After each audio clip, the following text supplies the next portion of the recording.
আসসালামু আলাইকুম এভরিওয়ান। সকালবেলা ঘুম থেকে উঠে চলে আসলাম আমাদের চীনা হাঁসের ঘরটাতে। চীনা হাঁসের ঘরটাতে এসে দেখি এক লাইনে হচ্ছে আমাদের টোটাল 4টা চীনা হাঁস ডিম পাড়তে বসে পড়েছে। সেই অনুভূতিটা হচ্ছে আমার জন্য বেশ দারুণ একটা অনুভূতি।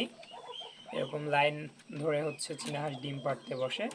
আহ, এই খাঁচার কর্নারটাতেও দেখলাম একটা হাঁস অলরেডি মেঝেতেই হচ্ছে ডিম পেড়ে দিয়েছে, মানে কোনো প্রকার হচ্ছে নেস্ট নেস্ট ছাড়াই।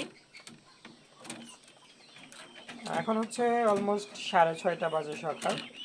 সাধারণত চীনা হাঁস ডিম পাড়ে সকাল 6:30 থেকে 7:30 পর্যন্ত। এর ভিতরে চেষ্টা করবেন চীনা হাঁসকে আবদ্ধ করে রাখতে, কিংবা যদি আপনার নির্দিষ্ট জায়গা থাকে ওদের ডিম পাড়ার মতো সেক্ষেত্রে ভিন্ন কথা। কিন্তু চীনা হাঁস কিন্তু আপনার সবসময় সেফ একটা জোন খোঁজে, সেফ একটা জায়গা খোঁজে ডিম পাড়ার জন্য।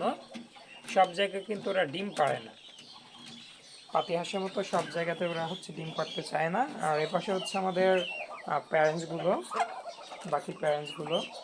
আমাদের চীনা হাঁস আসলে একসঙ্গে সবগুলো ক্যামেরা বন্দি করা যায় না, কেননা এক একজন হচ্ছে এক এক জায়গায় থাকে। তো যেমন কুচেগুলা হচ্ছে আলাদা একটা ঘরে থাকে, যেটা আমি হাঁসের জন্য ছোট্ট একটা ঘর তৈরি করেছিলাম। এই পাশে হচ্ছে যেমন একটা মেলকে হচ্ছে আলাদা করে রাখা হচ্ছে।